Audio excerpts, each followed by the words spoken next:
नमस्कार मित्रांनो, स्वागत आहे तुमचं आपल्या चॅनलमध्ये। 10 तारखेला म्हणजेच आता परवा दिवशी, आज तारीख आहे 8 आणि आता 10 तारखेला म्हणजेच परवा दिवशी मैदानं दोन आहेत ओपनची। एक शिरवळ या ठिकाणी मैदान आहे, ओपनचं मैदान आहे, त्या ठिकाणी 1,21,000 रुपये बक्षीस आहे। आणि दुसरं जे आहे ते कोंढावळे मुळशी या ठिकाणी आहे, त्या ठिकाणी 1,51,000 रुपये बक्षीस आहे।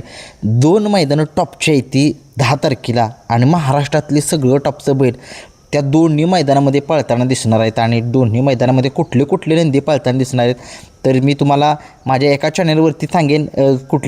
आत्ता मी सांगतो आहे तुम्हाला, कोंढावळे मुळशीचं जे मैदान होते त्या मैदानाचे पैरे आणि शिरवळच्या मैदानामध्ये सुद्धा टॉपचेच पैरे आहेत आणि त्या ठिकाणी सुद्धा टॉपचे नंदी येणार आहेत। मग आता सांगतो आहे मी कोंढावळे मुळशीचे पैरे। एक नंबरचा पैरा आहे बैलगाडा शर्यत क्षेत्रातला श्रीनाथ केसरीचा मानकरी लखनचं कमबॅक परवा दिवशी होतं आहे आणि लखन आपल्याला तांडव मिस्त्री तळेगाव किंवा अमित शेठ भाडे यांच्या देवाभाईसोबत पळताना दिसणार आहे। लखन सगळ्यात टॉपचा पैरा आहे हा आणि ह्या गाडीला रोखणं अत्यंत कठीण होईल, बघूया काय होते। साधी सोपी गोष्ट नाही या गाडीला रोखणं। 2 नंबरचा पैरा मुंबईची अपराजित गाडी, सगळ्या महाराष्ट्राला माहीत आहे, परंतु ती गाडी रोखण्यात आली, यश आलं, परंतु एका दोन पराभवाने त्या गाडीचं अस्तित्व संपत नाही। ती टॉपचीच गाडी आणि टॉपचीच राहील।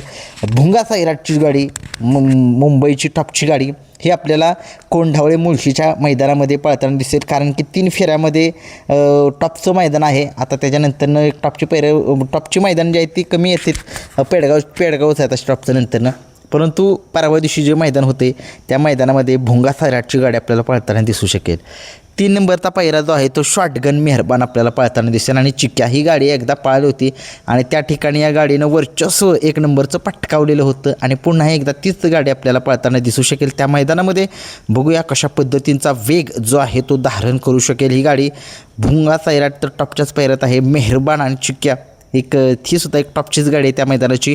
एक पैरे अंदाजित आहेत मित्रांनो, कधी कधी माझा अंदाज ते टाकलेलं पैरं पण खरं होते, ते एक अंदाजित पैरा येतं। 4 नंबरचा पैरा एक दुखापतीतून कमबॅक करतोय असा हा घोटचा सर्जा, सगळ्या महाराष्ट्राला माहीत आहे। या बैलगाडा शर्यत क्षेत्रामधील रॉकेट ज्याला म्हटलं जातं असं हे घोटचा सर्जा आपल्याला पळताना दिसू शकेल।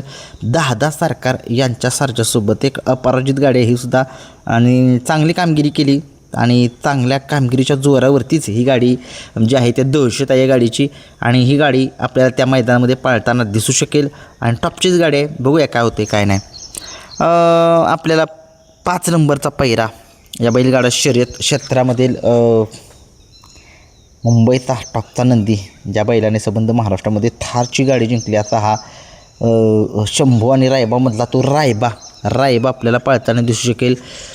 10 सरकार यांच्या नंदीसोबत, तो काय त्याचं नाव मला आठवण झाले, सर्जा 10 आणि तो काय त्याचं नाव, तो पळताना दिसेल आपल्याला त्याच्यासोबत रायबासोबत। कोणी जरा कमेंट्समध्ये सांगा, काशेगावचं मैदानातले 1 नंबरचे मानकरी आहे, माझ्या लक्षात राहतं असं होते, मला काय होते असं ध्यानात तोपर्यंत व्हिडिओ चालू असतो, सांगा जरा कमेंट्समध्ये। अंदाजित पैरा मित्रांनो। 6 नंबरचा पैरा बिंजोडचा बादशाह पळताना दिसू शकेल आपल्याला।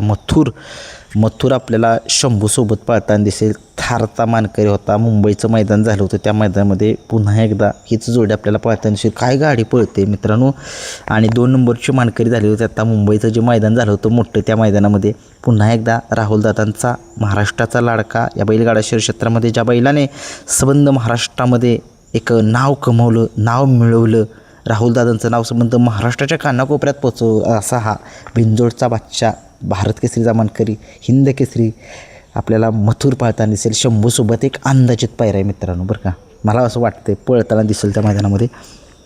7 नंबरचा 22-11 पिस्टन पुन्हा एकदा कमबॅक करतो आहे, प्रत्येक मैदानामध्ये संघर्ष करतो आहे आणि गुलाल हा मिळवतो आहे आणि आता तो पात्र झालेला आहे। आता तो म्हणजे पात्र झाला म्हणजे नक्की काय झालं, त्याचा इतिहास त्याचा तोच मोडू शकतो। प्रत्येक नंदीचे इतिहास असतात आणि त्याचं एक थोडंसं कमबॅक पाहिजे होतं लोकांना, त्यानं कमबॅक जे आहेत ते मिळवून दिले आणि तो आपल्याला पळताना दिसू शकेल आता हिंगोलीचा सर्जासोबत। आता हिंगोलीचा सर्जासोबतच का, कारण तुम्हाला माहिती आहे जो हिंगोलीचा सर्जा आहे तो बापूसाहेब आंबेडकर वर्की यांच्या नियोजनामध्ये पळतो आणि पिस्टन जो आहे तो त्यांचाच मालकीचा आहे बापूसाहेब आंबेडकर वर्की यांच्या, त्याच्यामुळे आता ते नियोजन 100% तेच होणार की घरचाच गाडा सहज पळवतील मला असं वाटते। बघूया काय होते काय नाही, अंदाजित पैरा मित्रांनो।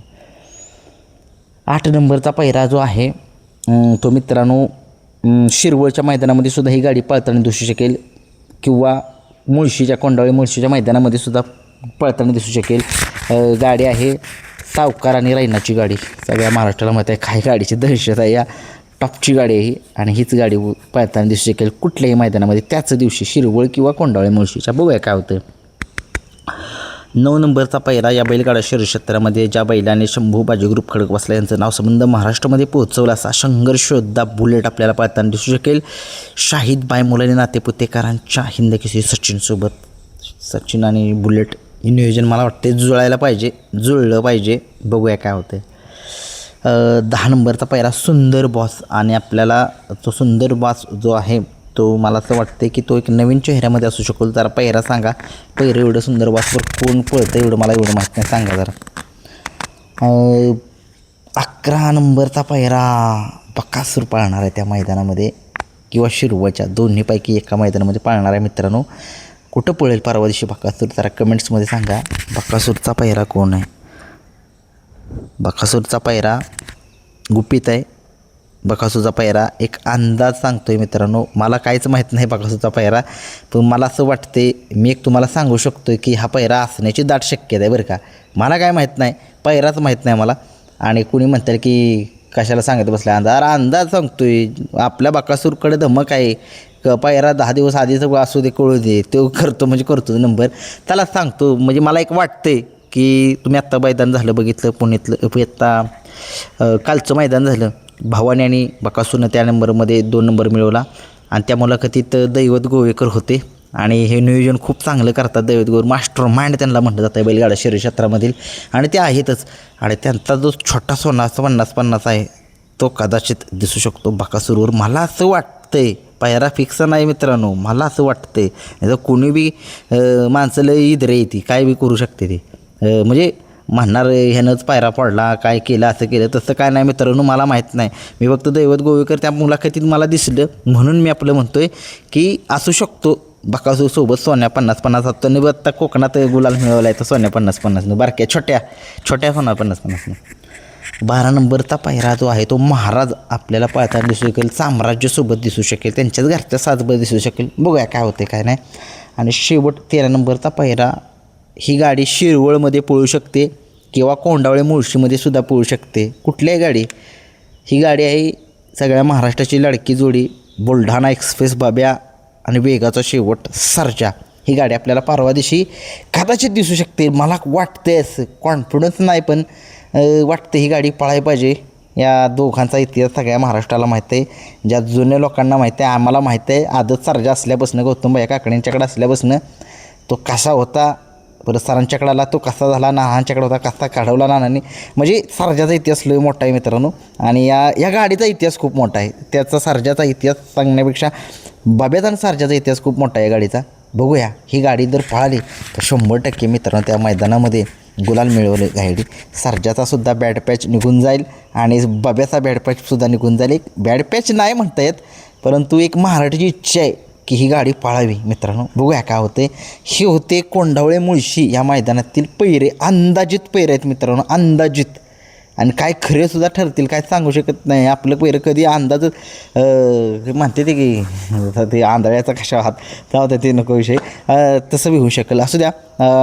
कोंडावळे मुळशीच्या मैदानामध्ये ही अंदाजित पैरे होते माझे 13. बघूया लोकांना थोडीशी माहिती देतो आपल्या व्हिडिओचं. आपण छोटा ब्लॉगर आहे आणि जरा बक्षीस खूप लोक देतात आणि काही देत पण नाहीत काय नाही. तुमचं प्रेम असंच राहू द्या. धन्यवाद.